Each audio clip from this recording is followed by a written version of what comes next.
Good evening, everyone. My name is Jennifer Mislivy. I'm the Public Information Officer for the Great Basin Team 1 here on the Grizzly Creek Fire. Welcome to the Grizzly Creek Fire Community Meeting. This evening, we have a variety of different speakers to provide you the most up-to-date and current information concerning the Grizzly Creek Fire. This Grizzly Creek Fire will also be airing on the Grizzly Creek Facebook page as well as the Spanish Facebook page. I know there's going to be a lot of questions, a lot of people wondering what's happening. If we could keep those questions to fire-related questions, we'll be able to answer you quickly and in a more fashionable manner. There will also be a question and answer period at the end of the presentation where we'll provide you the most current and up-to-date responses back to your answers. With that, our first presenter is Jeff Serber, Great Basin Team 1 Operations Section Chief. He's going to provide an overview of the fire and what's currently happening operationally. Welcome, Jeff.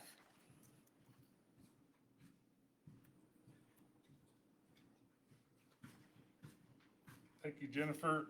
Again, my name is Jeff Serber. I'm Operations Section Chief of Team 1. A little bit of overview for tonight.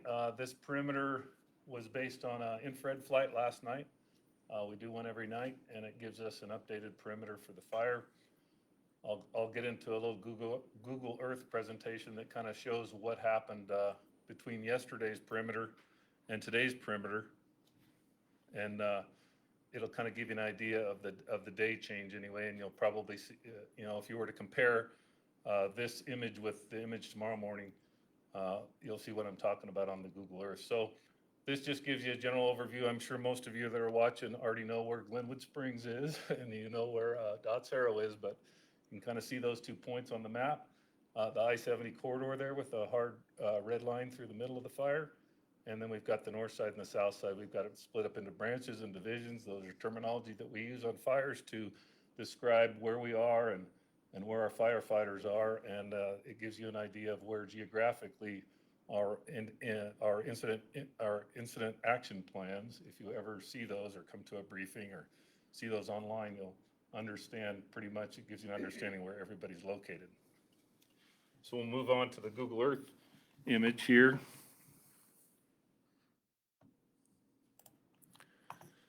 And I'll start over here at the I-70 corridor.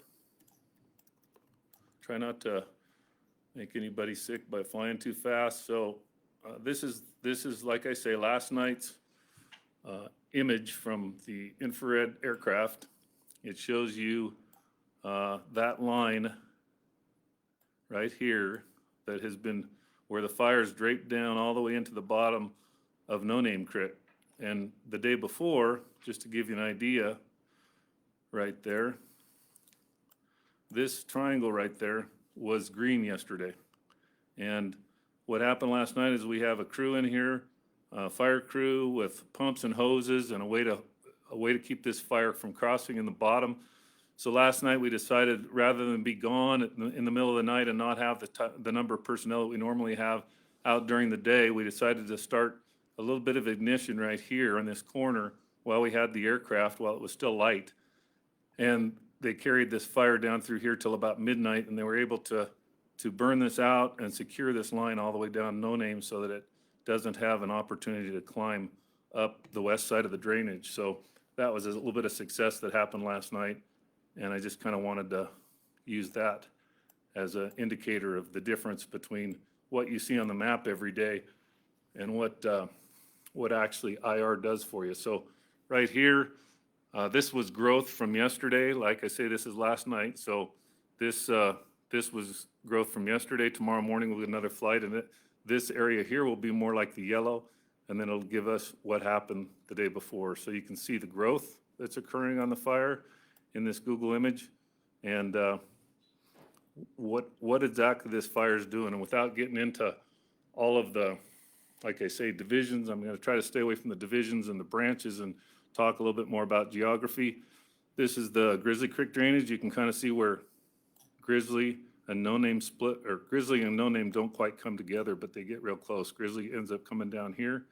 No Name comes down on the other side.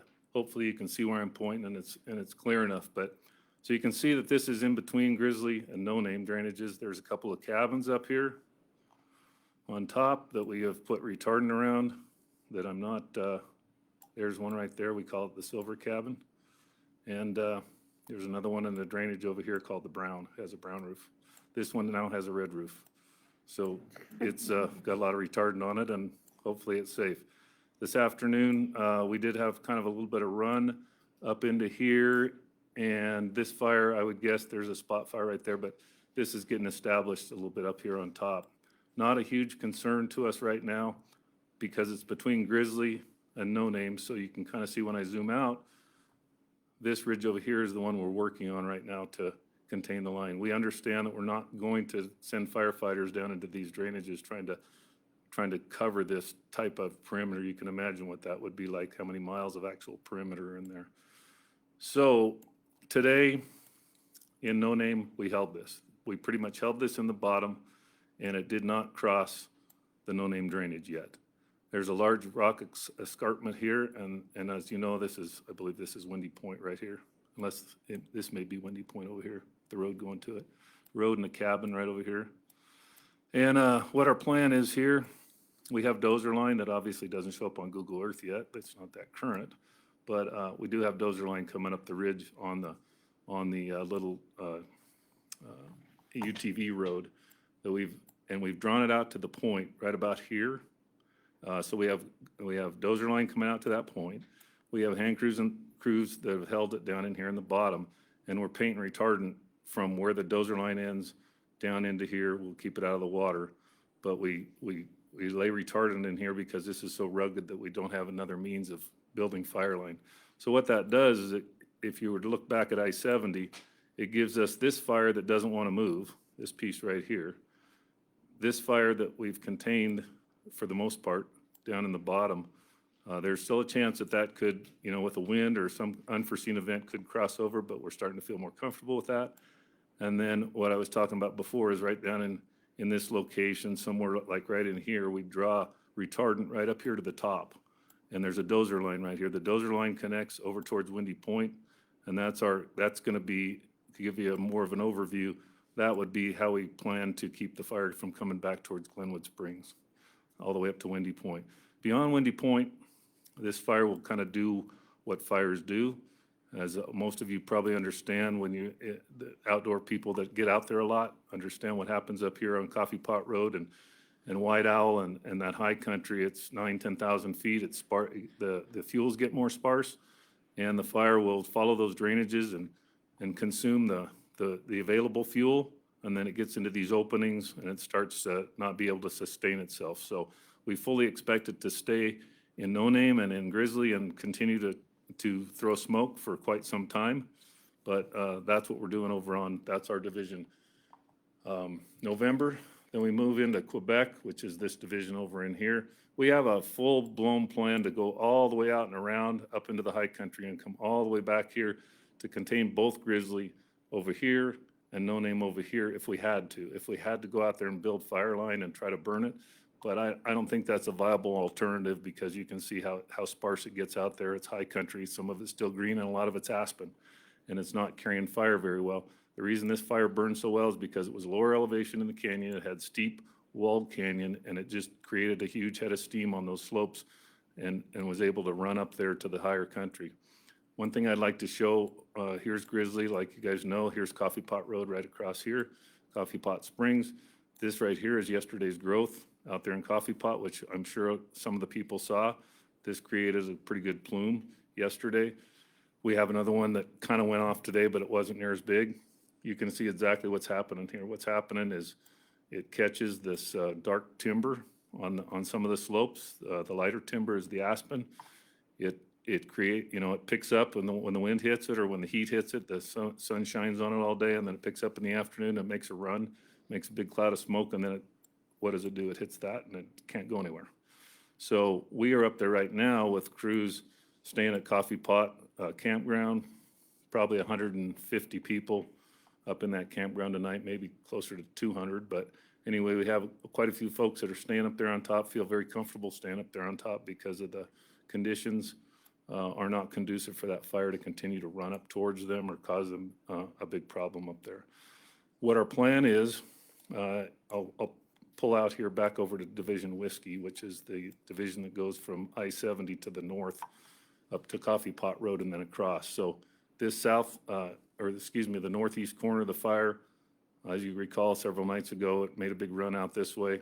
You can see there's been no growth really. You can see this coloration here is the heat. And when you get over here to this side of the fire, you don't see any of that color right there. It's all the yellow, and it's basically not growing right here.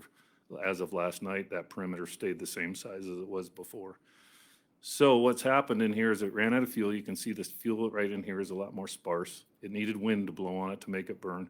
It got there, the wind died, it falls out of the trees, and then it can't get its it can't pick up enough heat to get back up into the trees, and it just kind of lays down.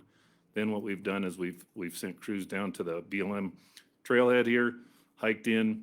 They're picking up any heat along this edge, and we've constructed dozer line down off the Coffee Pot Road down into here. You'll see that on the map that shows up. It shows up well on the on this map. Not on this map. I'm sorry.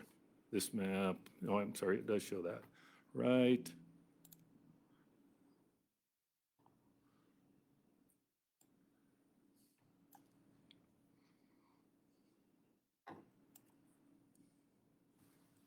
Right here, this dark kind of X's, that's a dozer line that was built that the fire didn't get to. It got to the dozer line in one real small spot, but we put that dozer line in yesterday just in case it continued to move. So we have been constructing dozer line off that hill from Coffee Pot down towards I-70, but it hasn't really reached the dozer line, so we'll go back and fix that later. That was an insurance policy. And so this is all cold, getting real cold. It's hardly putting up any smoke anymore. The smoke today was mostly coming out of these drainages over here to the west of Coffee Pot, south and west of Coffee Pot, and those will continue to pop up here and there. You'll see that smoke, and when it hits the high country, like I say, I wouldn't expect that to continue.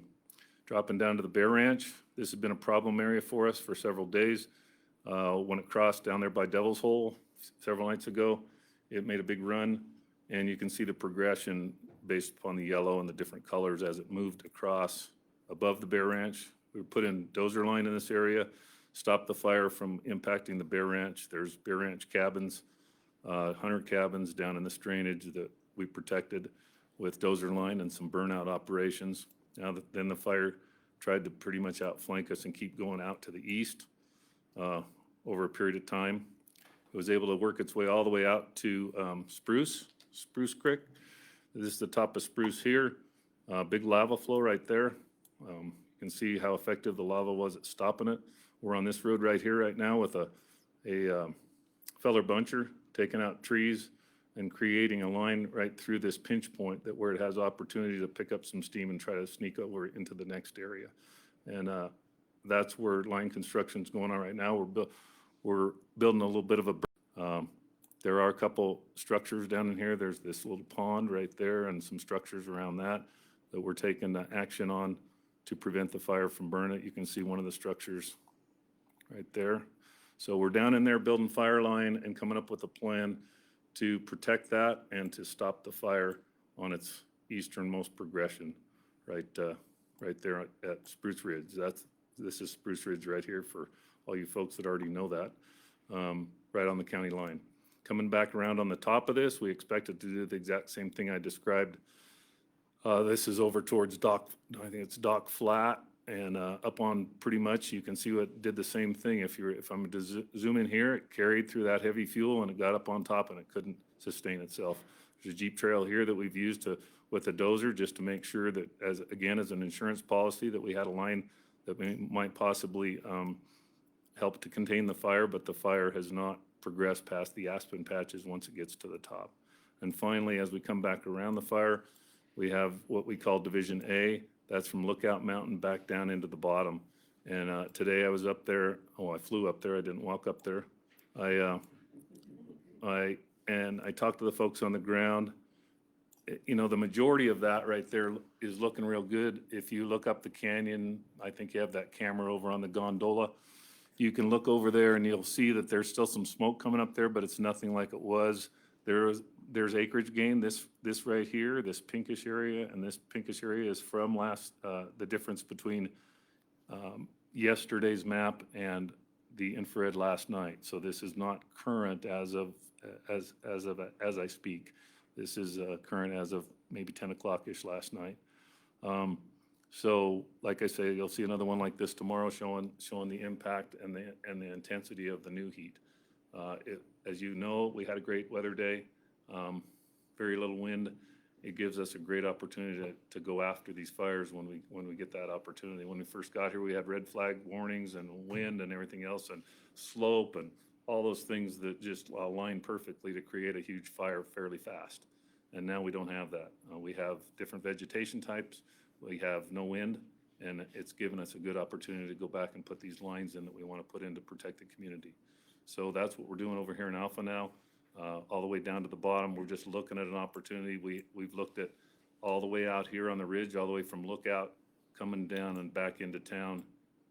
There's the mountain itself. But we're looking at coming all the way out here if we had to, and all the way back down just shy of town, just on the eastern edge of town, if we had to. If this thing really got up and got some kind of odd wind, as you know, it's southwest winds typically this time of the year. If for some reason we got some rogue wind that came out and really started wanting to push that fire back towards town on the south side of I-70, we have a plan, and we're currently constructing a line all the way back down using road systems for the most part into where I showed where the houses start pretty much right down in here. So that's kind of a contingency line that we're building. It's an insurance policy. Hopefully we can keep this thing in check and not have it move much farther. Thanks.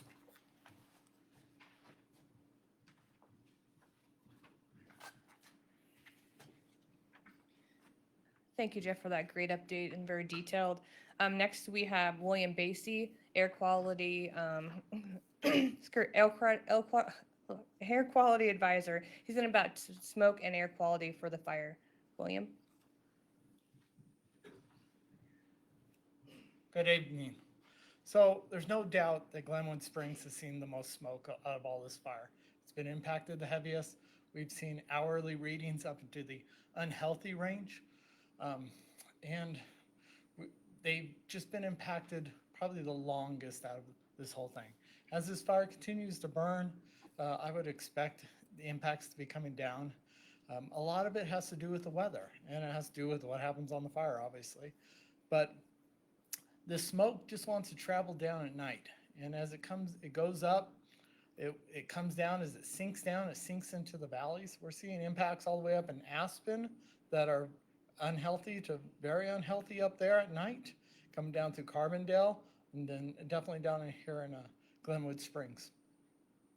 What's happening is this normally smoke wants to travel downhill. It's like water. Just wants to flow like the river and flow out of here. But as it flows downhill, it runs into other smoke from the Pine Gulch fire, which is to the west of us here. And so it kind of bumps up against each other. And as it bumps up, it can't really move. So it kind of just stays where it is, and there's really no movement. That's why it hangs around in the mid-morning. It kind of lifts up, and then it kind of gets really bad. Here in Glenwood Springs, I would expect conditions to stay pretty constant. You know, it might get a little less if there's a little less fire activity, and as the fire picks up, there's going to be more smoke. But I would expect evening times around this time, at 6, 7 in the evening here, to receive better air quality. The reverse is going to happen over on the west side of the fire. If you're over in Gypsum or Eagle, in those communities or in that general area, a lot of times we're seeing really great mornings. And that's probably the good time if you need to get out and do some chores, go for a run, walk your dog. You want to take advantage when it's clear, just look out your window. But over there on the west side, we're seeing the reverse. We're seeing evening smoke coming in and impacting that area. And as we speak, we're already in the moderate range over there. It's probably going to get a little worse tonight. We've set up air monitors that monitor the smoke. We have them set up from Aspen all the way down to Glenwood Springs to Eagle, all the way to Vail. One monitor can cover an expansive area. So that's what we're doing our daily forecast on. And each day, like I said, it's going to change. The fire's going to change a little bit. The weather's going to change a little bit, and that's going to affect the smoke. So we highly recommend that you look at our outlooks and guide your day around that. We try our best to to inform you when the best time is. And last thing I'll say is probably the best time on the west side is about right now. So as soon as we're done, maybe go for a short walk. If you're on the east side of the fire, though, you might want to wait until morning time. Thank you.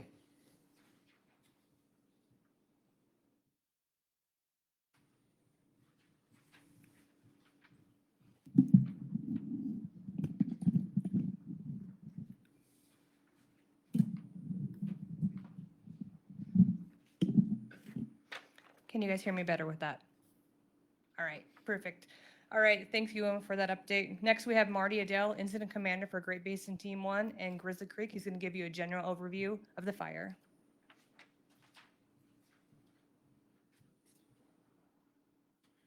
Good evening.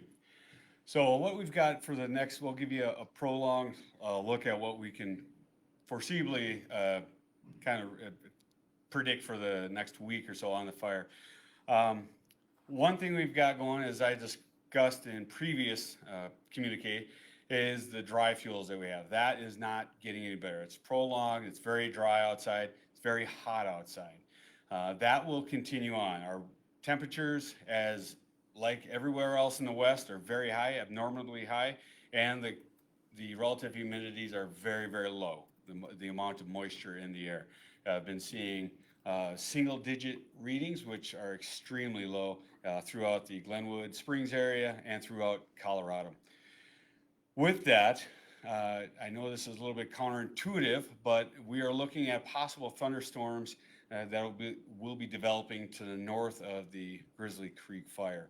Speaking with our meteorologist, this is very normal for this time of year in this particular area. We have large convective activity and the plateau just north of the current fire, but generally on a normal year, we have winds that are pushing out of the southwest. This year, or at this current time, for the next several days, we have a northerly wind pushing. So if those do build, they will build over the plateau and potentially come and drift south over the fires at this time. The potential for those thunder cells are very little precip and high winds at erratic directions, which could play a great effect on the operations that Jeff was talking about. But we also could get a little precip with that. There is a chance, not much of one, but there is a chance of getting a little precip, hopefully on the outskirts of the fire. If it is a little bit farther developed cell, it may be a little bit more concentrated, which throws in a whole nother issues that we might have to contend with water coming onto the burnt areas and charred areas. So that's what's happening in the next 2 to 7 days. Warm and dry with a possibility of wind shifts. Another thing that's going on right now in the nation, many of you have heard that there's a tremendous amount of fire activity in the California, Oregon, Nevada area. Yesterday, for example, on the National SIT report dealing with wildfires, we have 240 plus new incidences in that area. A lot of them are being caught at a small size. They're being captured and shouldn't be much of an issue, but they are having some large fire growth. Thus, this puts the whole fire system that we have in kind of a bind. More people or more incidents need more resources, more people, more crews, more helicopters. So the resources are getting even more tight. So dealing with that, the operations have their hands full with what, the potential weather I spoke about, the reduction in available resources, whatever they may be. But as Jeff was very eloquently describing, the fire perimeters coming out of that very steep, that very thick forested area onto areas that are flat and are much more susceptible to the actions that we try to enact on it, the tactics we use. So that gives you a little bit of preview of fire and what we're going to be dealing with. One thing I would like to discuss very briefly, though, I've heard a lot of people discuss the canyon, the Glenwood Canyon, and how bad it's burnt. They're afraid that the whole length of that is charred. There's nothing left but black, and there's a lot of damage. And I'm here to tell you that it is. There are fire in there. There is fire in there. Some of the areas have been charred, but there are even more areas that are still green. There are groups, there are large stringers of trees, large areas that the trees, the brush, the rivers are unaffected, and there's still an incredible amount of beautiful canyon that you've always seen, that you've grown up or moved here to see. It's still there. There are those areas, like I said, that have been burned. In this area, this country, this ecosystem, it is fire adaptive. When we have a fire in this particular area, we have found that very shortly after, sometimes a couple weeks, sometimes a couple months, but within a year, you will see regeneration of those grasses, shrubs, and trees. It may be a little time, but I just want to make sure that everybody knows that it's not nearly as bad as one might have a worst case scenario in their head. So with that, the last thing I'd like to say is thank you. We have been here, the team, Jeff, Jennifer, and the rest of the team, we've been here approximately a week, and we would like to thank you for your patience. We know very well that it is not easy being out of your home. We understand that the interstate is vital to virtually every aspect of the community here, whether it's you trying to get to work, trying to see loved ones, commerce, or you just want to have the freedom to go check out your favorite recreational area. Totally understand that. We are doing our most diligent, progressive work to get that open. We're working with CDOT, Colorado Department of Transportation, as well as the local resources and the sheriff's offices in this area to get that open as quickly when it's safe and it doesn't affect our operations. So once again, thank you for your patience. We appreciate every day we get with you. Thank you.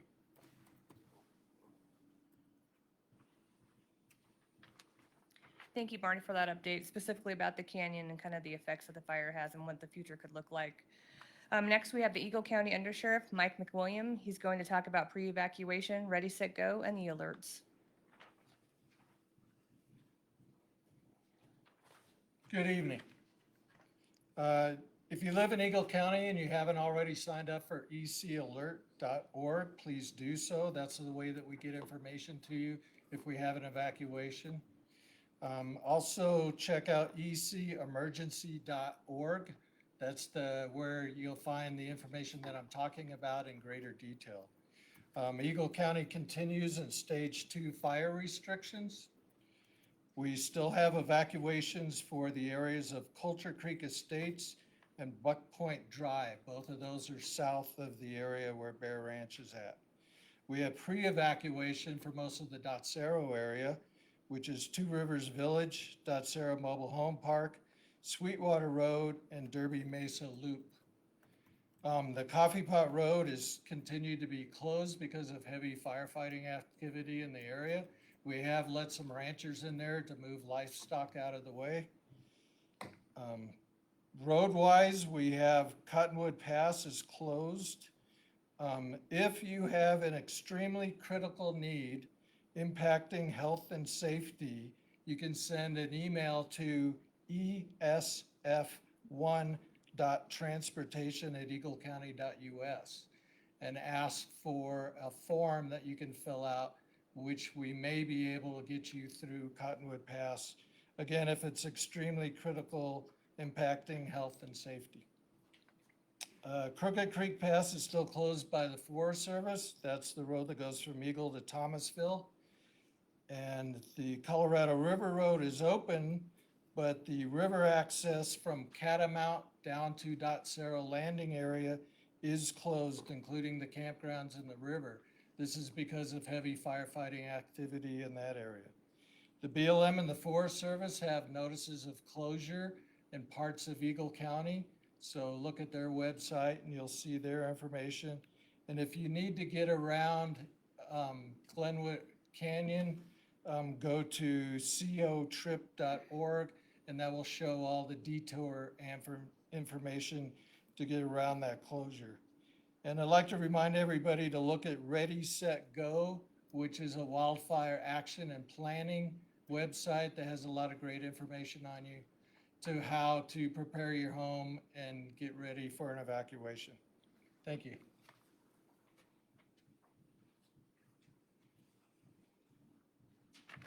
Thank you, Undersheriff, for that information. Next, we have Garfield County Sheriff Lou Valerio. He's going to talk about evacuations, security of evacuated areas as well.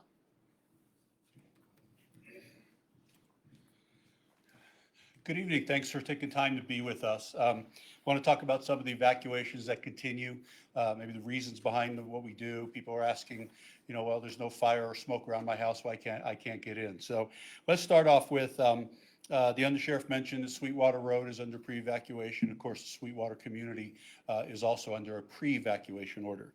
Otherwise, everything remains the same. We haven't made any changes that I'm aware of.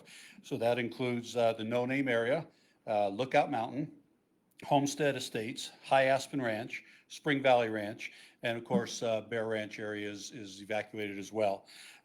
One of the things that concerns folks is they ask what type of security is going on when you're not there at your homes to take care of them and to be around them. So I can assure you that the Garfield County Sheriff's Office is doing regular patrols in all of these areas. We're supplemented with some private security, particularly at roadblocks and checking status of people that come up to those roadblocks. So everything's good in terms of security. We haven't seen any issues, anything that brought to our attention regarding any damage, anybody trying to enter in anybody's home. I think you're in good hands with all of that. Folks, I want to talk a little bit about those evacuations, why they're necessary. Okay, obviously the most important thing is life safety for our firefighters as well as all of you. Okay, the good news is, as you can see by the previous briefing information and the maps, that there are no homes that are right now in danger. No homes have been destroyed. Your homes are in good shape right now, and that's a wonderful thing. We're going to do everything we can to keep it that way. But in the meantime, we still have a lot of activity in terms of not just the fire, but also firefighters moving in and out, driving up and down. You've got sheriff's office folks that are going in and out. And we still have a lot of activity, so we really, to minimize that, to prevent anybody from getting hurt, any unnecessary delays if we have to respond to something, we just need those areas evacuated so that we can do our job. This IMT, which is an awesome group of people, can do their job, get this thing done under control, and then we can move on and get back to our lives. So other than that, as soon as we have any information on releasing any type of evacuation orders, we will let you know that. If you have some sort of critical need, again, this is the exception to the rule, not the rule, but if you have some sort of critical need where you can't get a prescription refilled and you have to go back home and get some additional meds, because we realize you've been out of your homes now for about a week or more, contact the Garfield County Sheriff's Office. We can arrange for some individual escorts in there. Now, again, please understand, this is critical and not the norm, because in case you didn't know, at the Garfield County Sheriff's Office, we're actually splitting our time. We have another fire on the west end of Garfield County, the Pine Gulch Fire, which you're all sure of.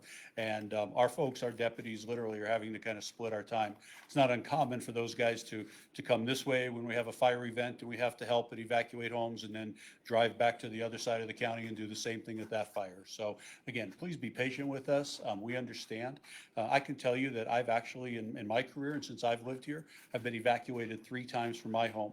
And that was back during the South Canyon Fire, the Coal Seam Fire, and then the Newcastle Fire. So I understand the fear, I understand the anxiety, I understand the frustration, but we're only doing it, again, for life safety measures for both yours and the people that are working this fire. So I think I covered everything I needed to cover. If you haven't signed up yet and want to get alerts in Garfield County, the website is GARCO 911. That's GARCO 911.com, and you can set up to get alerts on your phone or whatever method you choose. So bear with us, be patient. We're definitely seeing some positive signs based on the briefing, and we'll do whatever we can to accommodate all of you while we deal with this. Thank you.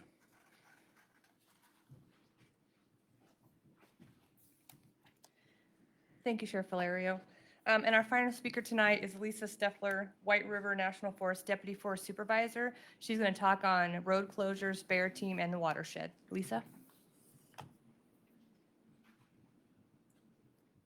I guess I'm the shortest speaker tonight too, as well as being the last speaker. Hi, everyone. Good evening. First of all, I want to lead off with just some very sincere gratitude. First and foremost, for the incident management team that's here, helping all of us, all of you, and the counties.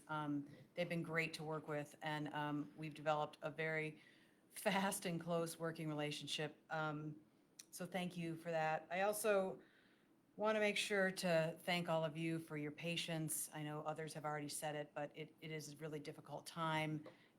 It's extending on, it'll continue to extend on, and people are being patient. They're observing road closures and so forth, and we couldn't do it without that. And finally, I just want to acknowledge all the kind words that we continue to hear from these communities. We see them on Facebook. We see the signs at fire camp. We get emails. It's in the paper. I tell you, it really lifts you up when you're getting tired every day and you see those. So really appreciate those kind words. Thank you so much. I want to talk first about I-70 closure. We've talked about a lot of the other road closures in the community, but let's talk a little bit about I-70. So those conversations about when and how we can reopen I-70 are happening in earnest. I want to reassure you that they are between the Forest Service and BLM and the incident management team managing the fire and CDOT. We're working very closely every day to come up with the criteria and really work towards meeting those so that we can reopen Interstate 70 in some fashion. So there are criteria to be considered on both the fire side. Obviously, our first and foremost priority is your safety and firefighter safety. There's still a lot of firefighter traffic on there. There's still a lot of rolling rocks. There's active fire in the canyon, and we need to make sure that we have a safe environment for people of all kinds, firefighters and the public. Then there's also some criteria that Colorado Department of Transportation needs to meet. They currently have their folks out of that communication center in Hanging Lake. They need to repopulate that. They need to inspect some of their facilities, and they need to get ready to start traffic on I-70. And then we also need to talk about how that traffic would proceed. So still a couple of steps there, but I want you to know that we are working as one of our top priorities to focus on the things we need to do to get the highway open, and I'm working on that every single day. Just to add a little bit more to that, one of the really critical things about that piece of I-70 is that it's critical to getting Xcel Energy in there to repair that power line, which is another part of our priority to get everybody back to a little bit normal life. So we need to make sure we're providing access to those folks in a safe manner as well. I want to move on to questions we've heard about watershed impacts with this fire. Obviously, there are places that we have high severity burns very close to really important infrastructure, primarily the water infrastructure for the city of Glenwood Springs and the interstate. Generally, at the end of an incident such as this, we'll bring in a team that will look at those watershed impacts and how to mitigate those. In this case, we've brought in a team immediately, right now, still in the early stages of the fire, to evaluate the impacts to I-70 and Glenwood Springs water system in Grizzly and No Name Creek. So that team is here, they're working on that. They use some aircraft to evaluate the severity of the burn impacts, as well as vegetation and soil types and slope. And hopefully by Friday, we'll have some more intelligence that we can share with CDOT and the city of Glenwood Springs as to what the immediate threats might be due to rolling rocks, perhaps due to some of these thunder showers, some debris flows, and we want to make sure that we're ready for those things. So hopefully, end of the week is our plan to have a little bit more information.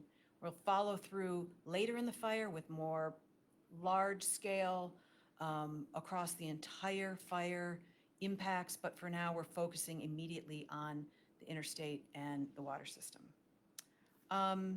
That's all I have for now. Thank you, everyone. I think we have a few questions that have come through, so Jennifer, take it away. All right, Lisa. Thank you for that update. Thank everyone, all the speakers, for the information that you shared. Now we've consolidated questions that came from you guys on the Facebook page, and so Tracy Weaver is going to be the moderator for that and facilitate those questions. Go ahead, Tracy. Lisa, let's bring you back up and ask a couple questions of the forest. This microphone, gotta be in there a little bit more. So I think you touched on this quite a bit, but is there a specific process? This comes from our Spanish audience. Is there a specific process to evaluate the roads? And how long basically might that process take? Do you know if we're talking about I-70? If we're talking about, Yes. okay, for I-70. So the evaluation of the road, I wouldn't be the expert on that. I would defer to CDOT for that. I know that they're doing that right now, and they have been doing it throughout the entire fire incident. If fire gets close to the fire, they're immediately in there looking at their signing and the highway decks and bridges to make sure that they haven't been impacted. So they're following along with the fire, looking at that immediately. I also know that they are evaluating rockfall, and the incident has arranged for a helicopter for them to spend the next 2 days looking at that area directly adjacent to the interstate. So much of that evaluation, I know they hope to get done in the next week or so. And then again, we need to put both the highway information together with the fire information to make a plan to get that road reopened. Great, and I have one more for the forest. When it comes to reseeding or whatever you're going to do and with the bear efforts and the recovery efforts, where can people go to help? How can they donate to that effort? First step in that would be for us to do that evaluation and see what we've got there, which I said generally comes near the end of the incident. That's where we'll evaluate what's the best way to approach watershed health, landscape health, weeds, revegetation, all of those kinds of things. So that's a little bit out there in the future still. I expect in the next handful of days, maybe by this weekend, we're working with the National Forest Foundation and some other partners to help us think about how people can come to the table, whether that's in form of supporting rehabilitation or volunteers and those kinds of things. So we're working with them, and we'll have, as soon as we have that information, we'll share that out on how people can help. Don't have that quite yet. Thank you so much, Lisa. Okay? Let's move on to operations. Jeff?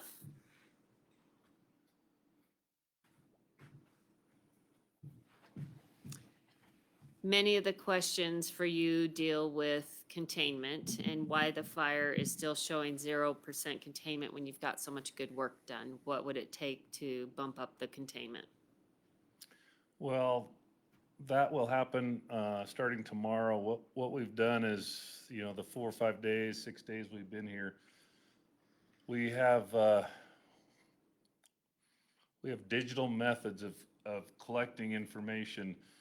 So we're getting better at collecting the information on all the work we do that is outside the edge of the fire than we used to. We used to do it all manually. It took a lot more work, but you can see, let's say, I'll walk over here for a minute. That blue line on the bottom of the map, that's a dozer line. And we have iPads and different pieces of equipment that record those areas. We don't have the actual equipment a lot of the time on the tractor itself. Somebody that's walking along next to it or in a UTV might collect that information. It ends up on our maps, and you can see how much effort was put into just that line right there that's several miles long. And up above, those bluish looking lines are also more dozer lines. That's just one example of what's been done that doesn't contribute directly to turning the edge of the fire black. We call it black lining. So when we feel confident that there's a very small chance that the fire will escape on one portion of the perimeter, we start to turn that red edge to a black line. That will occur tomorrow. If you look at tomorrow's map, there will be some black on it in several places. And the percentage we calculate, as you can see, there's a lot of perimeter ins and outs on that map. So even though the fire may be 20, 30 miles long, however long that fire is, you can imagine how far around that fire is as far as the edge goes. So when you see a containment of 2% or 5%, it may be a mile of contained line, which, is a pretty substantial amount of line. A mile or two of line is a lot for a hand crew that's digging next to the fire to build and control, but it may only be 1% or 2% of the fire edge. So I hope I'm answering the question properly, but I think it had to do with kind of telling the story about how much effort's gone in as compared with what you're seeing on the map. And I hope I explained that adequately for for the person that asked the question, that will improve as time, I should say it will increase as time goes by. Whether the fire burns itself out in some places, like I was describing, once the fuel's gone and it can't go any farther, we will turn those edges black once we're sure that that fire has very little chance of escape. Great. And one more question. Where is the next most likely movement of the fire? I would say that the north end will continue, as I described earlier, to move to the north in the pockets of fuel that are available. I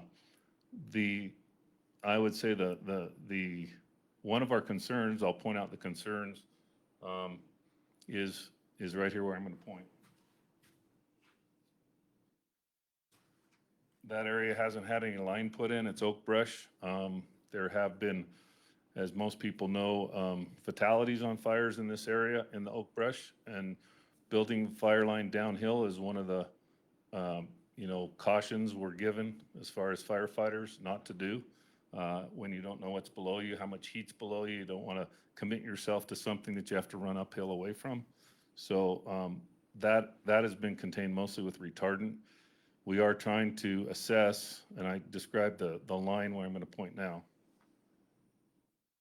That black line that you can kind of see down in that corner is a contingency line that we feel is a lot safer way to deal with that fire if it was to come out of there than going and chasing it right along the edge. I'm not going to say that we won't eventually be able to do that. That fire is a dirty edge. There's hard black, what we call hard black, which is where everything's gone, just cooked. And you can walk through that all day and you're not going to get burned. But the edge doesn't always consume everything. So as the fire cools off, it partially consumes the vegetation, and you still have oak brush, fairly tall oak brush that can reburn. So we don't want to walk into that stuff that's still got potential to burn and start putting in a line when we can't see what we're doing. So that's why that edge has not been worked as hard. The other reason is because of our prevailing winds. We were working real hard diligently here 5 days ago on this end, and then, it took out, the fire grew by twice just based on a windy southwest wind day. So, and then we had problems in Dotsero. So we've been shifting our resources where they need to go, and we have not tied that corner up yet. So I'm not going to say I expect that to grow substantially, but it is not secure. And if we don't secure the area in Spruce Creek over there on the southeast side, I'm concerned that will be able to sneak out where I described that line that was being built by Feller Bunchers, and get over Spruce Ridge and then carry out to the east. That would be more of a likely scenario, is that it would go east or north based on the prevailing winds. The only way it will come back the other way is with thunderstorms and erratic winds that want to push it back to the south or the west. Thank you, Jeff. William, we got one question for you on smoke monitors based on what are you reading in your air monitors in Gypsum? In Gypsum, that whole area over there near Eagle, Gypsum, all those communities, all those homes, basically what we're reading is usually good in the morning, and then we get up to moderate, which most of the time doesn't really affect most people. We start getting into unhealthy for sensitive groups. Those are groups with COPD, with asthma, young children, elderly. Those people kind of fall into that group. And we're seeing those usually in the evening time, later, 7, 8, and then early into the nighttime there. So that's kind of what we're expecting the next few days in that area. Thank you. We've got a couple for the Incident Commander, Marty. Are we expecting any beneficial weather for this next week? Beneficial weather for the next week. The thunder cells that we are possibly getting could benefit us, could not. It's all very, very up in the air. They're very unpredictable. If they are light winds and have a slow soaking rain, yes, they would be beneficial. If they are a dry thunderstorm that gives us a fair amount of wind, erratic winds in direction, or we get a lot of rain over the fire, that may be just the opposite of what we need in those burnt out gullies and drainages. So for as far as the thunderstorms, it's, if they do develop, it's a 50-50 chance, beneficial or not. Further out than that, speaking with the meteorologist, we are looking at either seasonally or above seasonal temperatures for the next several days, out to a week, plus low humidity. So it's going to be tough for a little while yet. And are you concerned about lightning strikes as well in and around the immediate fire area? And is there a way we monitor for those? Yes, we're always concerned about lightning strikes anytime the thunder cell is built or has built up anywhere in the vicinity. Just, you know, I mean, just mere being out on the landscape, having, you know, metal tools with us and other implements, there's always a threat there. So we, once again, are working very closely with our meteorologist and other folks from NOAA or the Weather Service to try to see where they're building and take appropriate steps for that. We also, Jeff, in much of the operations section, have had plans since we got here with contingencies for initial attack, or what we call IA. So if we do get a lightning strike and a potential fire start in the area, we can jump on it very quickly. Also working very much with the forest and the BLM and other agencies in the area. If they need help, we could break away some resources, some engines, some crews, helicopter, maybe an air tanker to assist in that IA as well. Thank you. We did have a comment that we just need a slow drizzle. I agree with that. Yes, slow, prolonged drizzle would be absolutely wonderful. Perfect. Yes. Thank you, Marty. Yep. And Sheriff Valerio?